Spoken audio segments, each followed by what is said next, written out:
Chers amis, bonjour à toutes et à tous. Nous allons profiter de cette journée extraordinaire pour essayer un petit peu de faire un travail sur nous-mêmes. Vous savez, aujourd'hui, les Chachamim m'expliquent que le principal du Ta'anit, du jeûne, est surtout l'opportunité d'une remise en cause, de faire un travail sur soi et de faire une grande teshuva. C'est pour ça que j'ai voulu orienter le cours plutôt sur cette notion-là de teshuva, qui est aussi d'une certaine manière un travail de reconstruction du Beth Amikdash, puisque comme vous savez, quand c'est marqué à propos du Mishkan Veshachanti Betocham, que je résiderai en vous, plutôt que Betocho, normalement on aurait dû dire Veshachanti Betocho, je résiderai en lui, c'est-à-dire dans le sanctuaire, dans le Mishkan, dans le Beth Amikdash.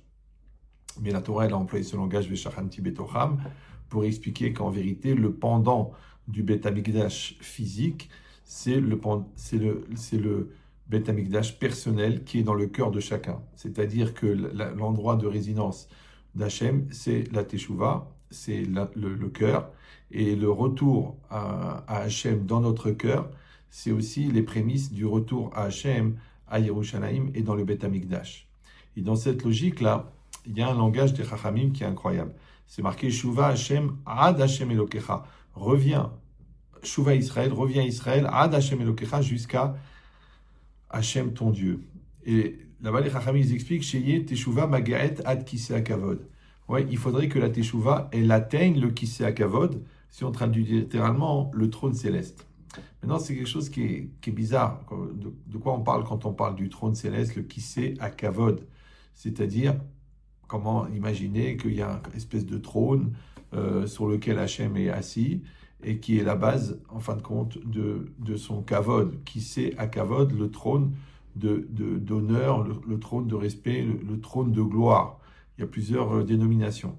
Maintenant, pour comprendre ça, c'est de comprendre qu'est-ce que c'est le kavod. Le kavod, déjà au niveau humain, c'est le fait de donner à l'autre le droit d'exister. Ça veut dire j'ai quelqu'un devant moi, et je lui fais le kavod. Comme je fais le kavod au Rav, alors ça veut dire que ça m'intéresse qu'il existe et qu'il me transmette son message. Donc je lui fais le kavod. Je fais le kavod des parents. Donc ça veut dire que je vais leur donner la priorité existentielle parce que moi j'existe, eux ils existent. La Torah elle te dit respecte ton père et ta mère. Ça veut dire que dans notre rapport de coexistence, je vais donner une priorité à l'existence de mes parents. Pourquoi? Parce qu'en fait, quand mes parents vont exister, eh ben, ils vont être eux-mêmes. Quand ils vont être eux-mêmes, je vais savoir qui ils sont. Quand je vais savoir qui ils sont, je vais savoir d'où je viens. Et quand je vais savoir d'où je viens, je vais commencer à me connaître moi-même parce qu'il y a des très grandes chances que dans 10 ans, 20 ans, je vais reproduire exactement le même caractère. Donc ça veut dire que le parent devient un espèce de tableau anticipatif de la personne que je vais être plus tard. Donc c'est très intéressant de la laisser exister. C'est pour ça que justement le Yetzer Hara avec l'adolescence, c'est la fracture parentale qui m'empêche de coexister avec les parents parce que je pense que je suis différent, parce que j'ai pas envie d'entendre, parce que j'ai pas envie d'écouter, parce que j'ai envie d'avoir mon propre kavod. Mais ton kavod, de toute façon, tu l'auras. Mais c'est dommage que dans cette période-là où tu pouvais apprendre de la différence de l'autre pour devenir toi-même.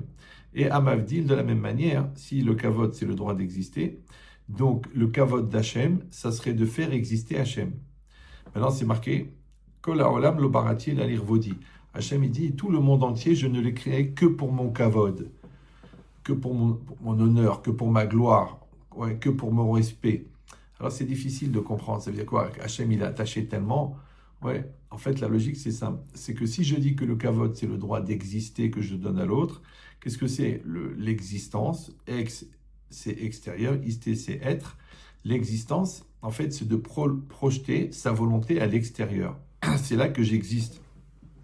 Le Maharal, lui, il le traduit dans des mots un peu différents, mais c'est le même principe. Il dit Kol hachaim zelatzet min hakoach el hapoal. Toute la vie, c'est de passer du potentiel au réel. C'est-à-dire qu'une personne, elle contient une neshama. La neshama, elle produit une énergie extrêmement puissante, ouais, qu'on appelle la vie. Cette énergie, quand elle arrive au niveau du nefesh, au niveau du jeu, à ce moment-là, il dit Ravolbeu, elle s'appelle volonté.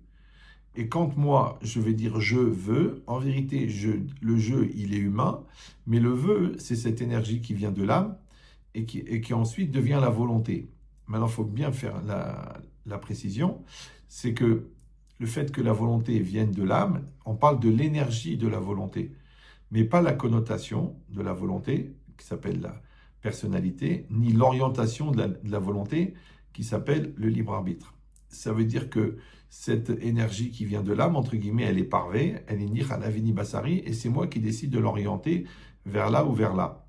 De la même manière, si je dis que quand moi je vais permettre à quelqu'un d'exister par le kavod, puisque le kavod c'est le droit d'exister, donc je vais faire exister l'autre en lui faisant kavod. De la même manière, cette volonté-là qui est projetée, en fait l'espace de réalisation de la volonté, ça s'appelle le kavod. Donc quand on parle du kavod d'Hachem, c'est l'espace de réalisation de la volonté d'Hachem dans le monde. C'est pour ça qu'on dit Malé, Kola Aretz Kevodo, le monde est rempli de son kavod, donc de sa gloire. Alors je donne toujours un exemple. C'est comme à l'époque de l'Empire britannique. D'accord ? Donc il y a une reine là-bas au fond de l'Angleterre. Et à l'époque, l'Empire, il est énorme et ça va jusqu'en Inde. Et en Inde, là-bas, il y a 1 milliard de personnes et ces gens-là, c'est des Indiens. Et la puissance britannique, elle a réussi à les habiller comme des Européens, à leur faire boire le thé à 5 heures, et surtout à accepter l'autorité de l'Empire britannique, l'autorité de la reine. D'accord ? Maintenant, quand l'Indien, là-bas, à 10 000 km de l'Angleterre, il va faire quelque chose pour la gloire de l'Angleterre, pour l'honneur de l'Angleterre, en vérité, c'est pour accomplir la volonté de la reine. Donc tu vois que la reine, la volonté de la reine, elle part de l'Angleterre et elle arrive jusqu'en Inde. Et cet espace-là, qui s'appelle l'autorité de la reine, s'appelle la gloire de la reine, s'appelle l'honneur de la reine. Donc s'appelle le kavod de la reine. Donc à Mavdil, de la même manière, Hachem, de là où il est, eh bien, il envoie sa volonté, Baruch Hachem Mimekomo, de l'endroit où il est béni, il envoie sa volonté, et cette volonté ensuite, elle est relayée par les hommes sur cette terre, qu'à chaque fois que je vais faire la volonté d'Hachem avant ma priorité, avant ma volonté à moi, donc je vais donner la priorité à la volonté d'Hachem, automatiquement, à ce moment-là, je suis en train de faire le kavod d'Hachem. Donc l'obarati et la lirvodi, ça veut dire que ce monde-ci n'a été créé que pour être l'espace de projection et de réalisation de ma volonté. Maintenant, quand on sait que cette volonté, en fait, elle est partout, ouais, parce que c'est marqué que si Chas Veshalom, Hachem enlève sa volonté, le monde revient au Tohu Bohu. Qu'est-ce que c'est Tohu Bohu ? Si vous regardez là-bas dans Bereshit, dans Rashi et dans le Ramban, eh ben vous verrez que Tohu Bohu, en vérité, c'est une forme de chaos moléculaire. C'est-à-dire que quand Hachem a créé la matière à partir de rien, eh bien, il a créé une matière extrêmement fine, ouais, que nous, aujourd'hui, on va assimiler à la masse d'atomes, que Hachem, à partir de rien, il a créé une masse d'atomes. Mais cette masse d'atomes n'a pas de forme. Ouais. Et cette masse d'atomes qui n'a pas de forme, qui n'est pas organisée, ça va s'appeler Tohu Bohu. Après, Hachem, il applique sa volonté sur cette masse d'atomes et il lui donne une forme. D'ailleurs, cette orientation de cette volonté, elle passe par un Hachem qui s'appelle Shakai, Shin Dalet Yud, c'est le nom qui est marqué sur les mezuzot. Et en vérité, ils disent les Chachamim, qu'est-ce que c'est Shaddai ? Chez Amar Leolamo Dai. C'est-à-dire que c'est celui qui a dit au monde stop. C'est quoi stop ? C'est que, encore une fois, il y avait une masse de molécules et d'atomes qui étaient en fusion. Et Hachem, il a imposé sa volonté, et sa volonté, automatiquement, elle a donné une forme à la matière. Donc, ce qui correspondrait, en gros, à la structure énergétique de la matière. Donc, chaque matière, elle a une forme qui est formée par cette énergie qui lui donne cette forme, mais elle est constituée d'énergie de base qui est à la base de la création, c'est-à-dire cette masse d'atomes qui a été créée. Donc, quand on dit que Hachem, il projette sa volonté pour que le monde existe, effectivement, comme dit la Gemara, si Hachem enlève sa volonté, c'est-à-dire enlève cette énergie qui donne la structure de la matière, automatiquement, la matière revient au chaos moléculaire. Donc, ça veut dire que toute la réalité qui est devant moi, qui est en fait entièrement d'énergie, d'accord, puisque E égale MC2, et cette énergie, il dit le Rav Munk, en fait, il s'agit du Ratson Hachem. Donc, en vérité, toute la réalité, elle est entièrement faite de Ratson Hachem. C'est que la volonté d'Hachem. Et on l'a dit que le Kavod, c'est l'espace de projection de la volonté. Donc, quand Hachem projette sa volonté, cette volonté, elle remplit le monde. Encore une fois, quand on le traduit en physique, ça veut dire que cette énergie, cette volonté, elle correspond à l'énergie. Et il y a deux énergies. Une énergie de base, qui a formé les atomes, et une deuxième énergie qui agit pour donner la forme à la matière, qui s'appelle la structure énergétique de la matière. Les Chachamim n'ont pas attendu Einstein pour comprendre ça, puisque cette masse de matière, au départ, donc cette énergie de matière, ils l'ont appelée Chomer, et cette énergie qui donne la forme à la matière, ils l'ont appelée Tsura. Chomer Vetsura, d'accord? Et les scientifiques, eux, ils disent, eh ben, la masse d'atomes de départ, et ensuite la structure énergétique qui donne la forme à la matière. Maintenant, à chaque seconde, il y a une projection du Ratzon Hashem qui donne la forme à la matière. Parce qu'on sait très bien que on ne pense pas comme Voltaire, que Hashem il a créé le monde et après il est parti se promener. Non, en temps réel, il continue à faire exister le monde. C'est-à-dire que le Maaseh Bereshit, l'acte de création, de départ, il continue à exister jusqu'à la fin des temps. Puisque Hashem, il continue à projeter sa volonté en temps réel pour que le monde existe. Maintenant, si je dis que la gloire, le kavod, c'est quoi? C'est la projection de sa volonté. Comme dans l'Empire britannique, j'ai dit la gloire de l'Angleterre, elle arrive jusqu'en Inde. De la même manière, et c'est quoi? C'est la volonté de la reine qui s'accomplit en Angleterre. De la même manière, à Mavdil, la volonté d'Hachem, elle arrive dans tout l'univers. Puisque tout l'univers est la projection de la volonté que le monde soit. Et cette volonté, c'est elle qui donne la forme à la matière. Et la forme organisée de la matière, eh bien, c'est l'expression du Kavod Hashem. Et d'ailleurs, c'est ce que les Bnei Israël ont dit au moment où il y a eu le passage de la mer Rouge. Qu'est-ce qu'ils ont dit? Ils ont dit Zekeli ve'anveu, c'est mon Dieu et je l'embellirai. Et la Gemara dans Shabbat, Abba Shaul, il dit que c'est quoi anveu? Ani veu. Ani veu. Bon, lui, il l'utilise pour un autre enseignement, mais moi, je me permets de l'utiliser aujourd'hui pour vous expliquer que les Bnei Israël, ils ont dit Anveu, c'est quoi? Je l'embellirai. Eux, ils ont traduit en trois mots Ani veu, moi et lui. Ça veut dire quoi? C'est-à-dire que quand les Bnei Israël ont vu que la mer s'est ouverte en 12, ce qui n'est pas un phénomène naturel, donc ils ont compris que Hachem, c'est lui qui maîtrise la nature. Quand ils ont vu que toutes les idoles d'Égypte étaient cassées, à la sortie, ils ont vu que toutes les idoles étaient tombées par terre, ils ont compris que c'est Dieu qui maîtrise toute la spiritualité. Lorsqu'ils ont vu que la grande civilisation égyptienne, elle a été cassée et mise à terre par un peuple d'esclaves, donc ils ont compris que c'est Hachem qui écrit l'histoire. Donc ils ont dit, la nature, c'est lui, c'est où? C'est Dieu. La spiritualité, c'est Dieu. Et l'histoire, c'est Dieu. Donc en fin de compte, il n'y a que lui. Ça s'appelle où? D'accord? Donc ils ont eu cette perception globale que tout Hachem, toute la réalité, c'est Hachem. Ah, maintenant, pourquoi ils ont dit Ani veu, moi et lui? Parce qu'en vérité, en toute modestie, on aurait dû dire lui et moi. Pourquoi ils ont dit moi et lui? Alors là, je vais vous expliquer quelque chose qui est un petit peu difficile à comprendre. Si vous le comprenez mal, c'est dangereux, c'est très ambigu, il faut bien le comprendre. Le Rambam, il dit dans l'Ilchot Yesodei Torah que Amitato shel Akadosh Baruch Hu eno ke'amitat basar vadam. La vérité de Dieu n'est pas comme la vérité de l'homme. Ça veut dire que rien ne peut exister sans la volonté d'Hachem, mais Hachem, lui, il n'a pas besoin de l'homme pour exister. Maintenant, ça veut dire que si on regarde dans l'absolu, Hachem, lui, existe de toute façon. Et après, sa projection de sa volonté, on a dit, elle fait exister la matière. Ok. Mais d'un autre côté, pour que Dieu existe dans la conscience de l'homme, ça va dépendre entièrement de la conscience que l'homme aura de Dieu. C'est pour ça qu'il y a une Gemara incroyable dans Sota. Amar Akadosh Baruch Hu ala Gaftan, Hachem, il a dit sur l'orgueilleux, En ani veu yecholim ladur baolam. D'ailleurs, c'est intéressant qu'on reprend le même langage.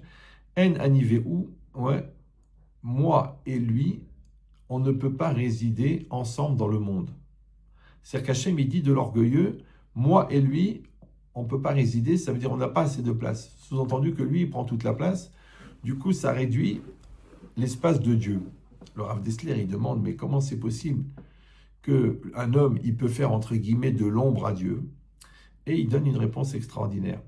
Il dit effectivement, qu'est-ce que c'est un homme? Un homme, c'est un cumul de particules élémentaires, souvent non identifiées, dans un cumul aléatoire, dans un espace cosmique infini et intemporel.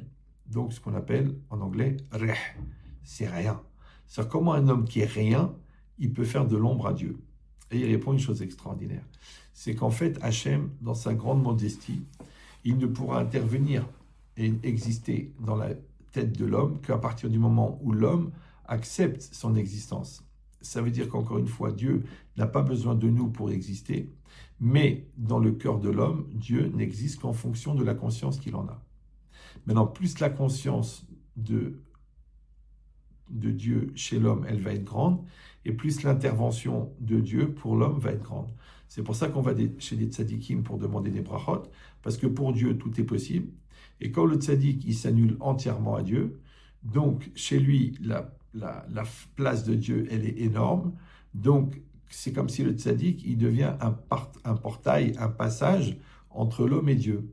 Donc, quand il va demander au tzaddik, et le tzaddik, il est très proche de Dieu, donc en vérité, il peut recevoir directement la bénédiction de Dieu en passant par le tzaddik. Il dit cette logique-là, s'appelle le bitoul, c'est-à-dire que l'homme s'annule entièrement à la volonté d'Hachem.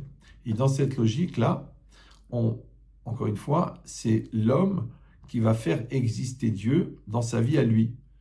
Donc je répète bien pour pas qu'il y ait d'ambiguïté, Dieu n'a pas besoin de nous pour exister, mais dans la vie de chacun, Dieu n'existera qu'en fonction de la conscience que l'homme a de Dieu.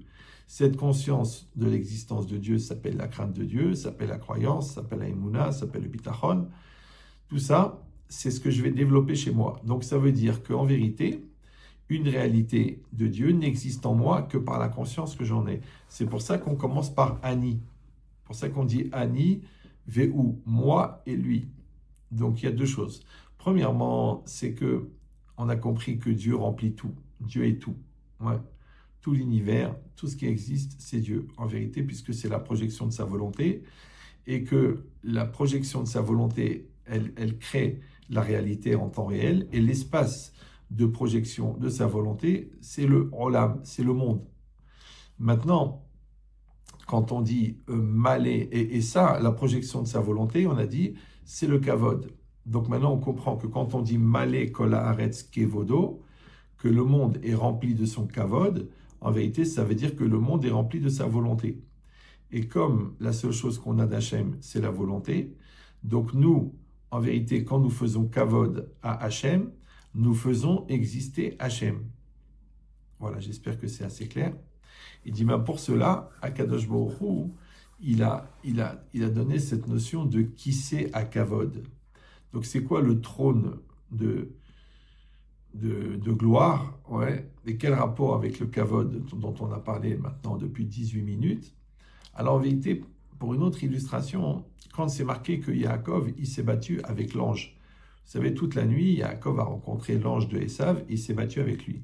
Et qu'est-ce qui est marqué là-bas? Que la poussière, la Gemara d'Orcholin, il me semble, elle dit que la poussière de leur bagarre, elle est montée jusqu'au Kisei HaKavod. C'est très bizarre, ouais, parce que quand c'est marqué Vayevater Yaakov Levado, Yaakov était seul, Vaya avec Ish Imo, un homme s'est battu avec lui, Adalot HaShachar jusqu'au matin. Et les Chachamim, ils font remarquer, Rashi sur place, que Vaya avec, en vérité, ça ne veut pas dire se bagarrer. Si on réfléchit bien, ça veut dire parce que Vaya avec, c'est Avak. Avak, c'est la poussière. Donc, sous-entendu qu'ils ont soulevé de la poussière. Et bien, alors, quand deux personnes soulèvent de la poussière, c'est qu'ils sont en train de se battre.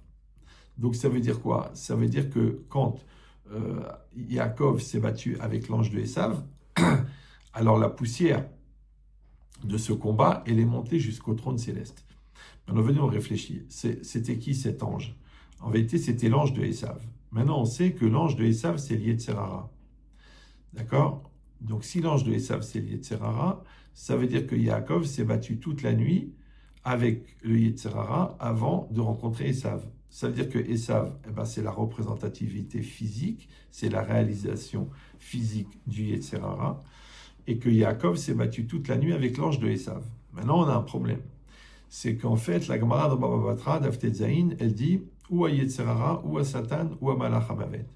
Qu'il y a un seul ange qui a trois fonctions. Il est en même temps le Yetzer Hara, le mauvais penchant, celui qui est à l'intérieur de nous-mêmes et qui prend la moitié de notre personne et qui nous propose des avérodes, qui nous propose de ne pas nous construire, qui nous propose d'intervenir à notre place dans la colère, dans l'impulsivité, dans la bêtise. Donc ça, c'est l'Yetzer Hara à l'intérieur. Il y a le Satan. Le Satan, ouais, c'est celui qui est à l'extérieur et qui nous propose la Avera et qui nous accuse au moment où nous fautons. Et il y a le Malach HaMavet, l'ange de la mort. Maintenant, Akadosh Baruch Hu, il a des centaines de billions, de milliards d'anges. Ouais, pourquoi est-ce qu'il a choisi un seul ange pour faire 3 fonctions? Il aurait pu en faire 3 différents. Donc en vérité, ça veut dire que ces 3 anges, en vérité, ils ont 3 fonctions qui sont interdépendantes les unes des autres. Ça veut dire que pour pouvoir fauter, j'ai besoin d'avoir une impulsion intérieure qui me pousse à fauter. Mais pour pouvoir accomplir cette faute, il faut que la faute à l'extérieur, elle ait un réceptacle. Ouais, moi je veux voler, il faut que le vendeur il tourne la tête. Qui c'est qui fait tourner la tête au vendeur? C'est le Satan. Moi je veux faire un adultère, il faut que je rencontre une folle qui veut tromper son mari. Donc tout ça, ça veut dire quoi? Ça veut dire que celui qui organise la Avera à l'extérieur, c'est le même que celui qui m'incite à faire la Avera à l'intérieur. Et quand j'ai écouté les 2 premiers, c'est normal que je suis mis entre les mains du 3e qui s'appelle l'ange de la mort. Donc on comprend pourquoi le Yetzer Hara, le Satan et le Malach HaMavet, ils sont un seul ange. Maintenant, il se pose une question. C'est que si je dis que le Yetzer Hara, il est à l'intérieur de la personne, donc le Yetzer Hara, il était à l'intérieur de Yaakov, puisque Yaakov aussi, il a un Yetzer Hara. Mais d'un autre côté, on dit que le Yetzer Hara, c'est l'ange de Esav. Donc on a un problème, c'est que si Yaakov s'est battu toute la nuit avec l'ange de Esav, et que l'ange de Esav, c'est le Yetzer Hara, et que le Yetzer Hara, il est à l'intérieur de Yaakov, ça veut dire que Yaakov s'est battu avec lui-même. Voilà, c'est bien. Maintenant, si on a dit que le Kavod, c'est l'espace de réalisation de la volonté d'Hachem, ben, l'origine de ce Ratson chez l'homme, c'est le cœur. Ça veut dire que la Neshama, en vérité, elle est divine. D'accord? Et la Neshama, elle va agir comme un récepteur. Hachem, c'est l'émetteur. C'est-à-dire que Hachem, de là où il est, il envoie un signal, comme aujourd'hui on voit avec les téléphones ou les satellites, qu'il y a un signal qui part du satellite et ce signal, il est capté par mon téléphone. De la même manière, à Mavdi, Hachem, il envoie un signal qui s'appelle sa volonté et sa volonté, elle est captée par la Neshama. Ensuite, la Neshama, elle va transmettre cette énergie au Nefesh, au psychique, au moi, au jeu. Et là, l'homme, il aura le choix. Soit il va devenir un transmetteur de cette énergie, donc de cette volonté divine.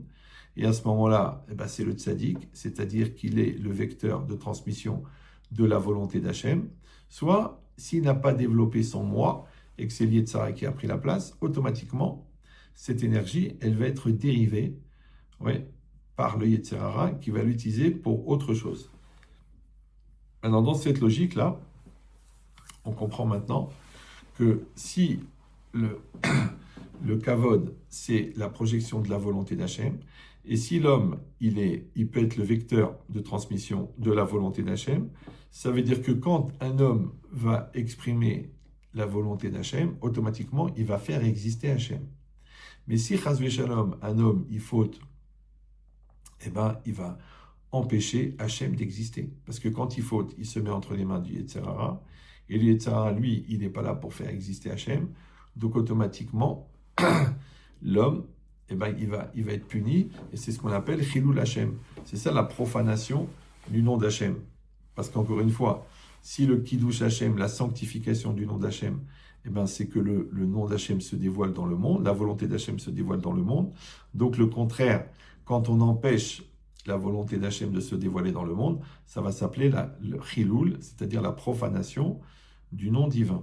Et dans cette logique-là, l'homme, il a la possibilité d'être le vecteur de cette énergie, donc de cette volonté d'Hachem qui passe par lui. Et ça s'appelle que ça passe par le cœur. Et le cœur, on a dit que c'est le Mikdash Me'at, c'est-à-dire le petit sanctuaire qui reçoit en vérité cette volonté d'Hachem et ensuite qui a le choix de la projeter et de la réaliser ou non. Maintenant, le problème, c'est que si j'augmente la force du Yetzer Hara, si j'augmente l'impureté, si j'augmente la dérivation, donc automatiquement je baisse l'existence d'Hachem. Et on a dit que le cœur de l'homme, il est le pendant du Beth Amikdash. Donc ça veut dire que quand Amalek, par exemple, qui y a d'Al-Keska, c'est que Hachem, il a le Yetzirah, Amalek, il a la main sur le trône céleste. En vérité, ça veut dire que le trône céleste, c'est l'endroit de résidence de la volonté d'Hachem. Pour ça, qui c'est à Kavod, c'est le trône du Kavod. Ça veut dire que c'est l'endroit de passage et de réalisation de la volonté d'Hachem. C'est pour ça qu'on dit que le visage de Yaakov Avinu, il est gravé sur le trône céleste. Ça veut dire que le trône céleste, en vérité, vous avez compris, c'est une espèce de possibilité de diffuser la volonté d'Hachem. Si Yaakov, lui, il est représentant d'Hachem dans le monde, donc il devient vecteur de la volonté d'Hachem, puisque lui-même, il ne vit que pour le kavod d'Hachem, donc il devient transmetteur, et c'est normal que son visage soit gravé sur le trône céleste. C'est pour ça aussi que vous avez compris maintenant que le trône céleste, il trouve sa résidence à l'intérieur du cœur de l'homme. C'est pour ça que Amalek, qui est en vérité le descendant de Esav, et que Amalek, il a le même ange que Esav, donc le Yetzirah, et que le Yetzirah, il est déjà dans le cœur de l'homme. Donc si l'homme n'est pas en lutte pour enlever le Yetzirah de son cœur, ou alors d'être une personne plus forte que son Yetzirah, automatiquement, quand le Yetzirah, il a la main mise sur le cœur de l'homme, puisque le cœur, il est le transmetteur du Kavod Hachem dans le monde, donc automatiquement, quand l'homme, il va donner son cœur au Yetzirah, automatiquement, il va empêcher la réalisation de la volonté d'Hachem dans le monde, puisque c'est comme si il a mis un abat-jour sur une lampe. Lampe, la lampe, c'est le cœur de l'homme, la lumière, c'est la volonté d'Hachem, et l'abat-jour, c'est le Yetzirah. C'est la pureté, c'est la faute, c'est l'assimilation, c'est la distance avec l'étude de la Torah, le fait de ne pas mettre les téphilines, parce que toutes les mitzvot, en fin de compte, ce sont juste des vecteurs de transmission de cette volonté d'Hachem, de cette lumière. C'est pour ça que la Torah, elle s'appelle Oraïta. Oui, c'est pour ça que l'Yetzirah, c'est de ne pas étudier la Torah. L'Yetzirah, de ne pas mettre les mitzvot, pas faire les mitzvot. Il dit pourquoi? Parce que la mitzvah, c'est la prolongation, c'est les outils qui permettent de transmettre la volonté d'Hachem, de diffuser, de dévoiler la volonté d'Hachem dans le monde. Donc moi, en tant que personne, quand je mets les téphilines, en vérité, je reçois une énergie extrêmement puissante qui vient du ciel, qui passe par ma neshama, qui arrive dans mon cœur. À ce moment-là, si mon cœur, il décide de mettre les téphilines, automatiquement, les téphilines deviennent comme le haut-parleur, comme le système de propagation de cette énergie dans le monde. Donc ça veut dire que mon cœur, il devient le Beth Amikdash. À l'époque du Beth Amikdash, Hachem, il avait créé cet espace-là extraordinaire qui recevait une puissance énorme. C'est comme si il y avait un faisceau de sainteté extrêmement puissant qui partait du ciel et qui arrivait dans le Beth Amikdash. Et chaque Ben Israël venait se ressourcer 3 fois par an et recevoir cette énergie. Il dit cette logique-là, étant donné que le Beth Amikdash a été détruit et qui sera reconstruit B'ezrat Hashem bientôt, donc c'est normal que ce système de captation de cette énergie, il a été remplacé par l'étude de la Torah, par la synagogue, par les Kaddish, par les Tosfot, par les Ramban, par la Mishnah, par la Gemara, tout ce que l'on peut faire pour recevoir, pour capter, d'accord? C'est comme si avant, il y avait une grande centrale qui recevait toute l'énergie, et après on a dit non, on va maintenant distribuer des millions de petites centrales qui sont représentées par chaque Ben Israël qui reçoit cette énergie. Donc maintenant, puisque le Beth Amikdash, il existait en fonction du niveau de Emouna des Béné Israël, et comme il explique très bien le Nefesh HaChaim, à partir du moment où les Béné Israël ont enlevé la Emouna de leur cœur, la croyance, automatiquement la Shekhinah, elle a quitté le Beth Amikdash. Maintenant, de la même manière que la Neshama, c'est ce qui donne la vie au corps, la Emouna, c'est ce qui donne la présence d'Hachem dans le cœur de l'homme. Donc si l'homme a renvoyé la présence de Dieu dans son cœur, automatiquement la présence de Dieu, elle quitte le Beth Amikdash. C'est pour ça qu'on dit que quand ils sont venus les Romains, en vérité, ils n'ont fait que casser une maison qui était déjà brisée. Ça veut dire que si la Neshama quitte le corps, alors le corps, il devient un cadavre. Maintenant, de poignarder un cadavre, en soi, ça n'a aucun intérêt. Ça veut dire que, entre guillemets, le Beth Amikdash était déjà détruit avant que les béné Israël, avant que les Romains arrivent à l'intérieur, parce qu'ils n'ont fait que détruire les pierres. Mais la Neshama du Beth Amikdash, c'est-à-dire la Shekhinah, elle avait déjà quitté. Pourquoi? Parce qu'en vérité, la présence de la Shekhinah, de la présence divine dans le Beth Amikdash, elle n'est que le pendant de la présence divine dans le cœur des béné Israël. C'est pour ça que la mitzvah de Teshuvah, de ramener Hachem dans notre cœur, on comprend maintenant que la Teshuvah, elle doit arriver jusqu'au Kisei HaKavod, c'est-à-dire dans notre fort intérieur, le plus loin possible, de bien faire pénétrer Hachem au plus loin à l'intérieur de nous-mêmes. Et plus Hachem, il est dans les profondeurs de notre intériorité, et plus en parallèle, on reconstruit le Beit Hamikdash de l'autre côté. C'est pour ça que le Rav Dessler, il dit que la galoute, l'exil, c'est quand la majorité des béné Israël n'ont pas la Emouna. Mais si la majorité des béné Israël ont la croyance en Dieu, ça s'appelle Gilouï. C'est ça, c'est le contraire, c'est le dévoilement et c'est la délivrance. Donc chacun doit prier lui-même dans ses jours de prier, de pleurer, qu'il ne réussit pas à faire rentrer Hachem dans son cœur, et faire cet effort-là, de faire une grande teshuva et de faire rentrer Hachem dans le cœur, et aussi de prier pour que tous les autres aussi font rentrer Hachem dans leur cœur, et même que tous les peuples, ils font rentrer la royauté d'Hachem dans leur cœur. Et à ce moment-là, ce niveau de maturité qui va être atteint par la majorité des êtres humains, elle va amener la Géoula. Merci à vous tous et à bientôt.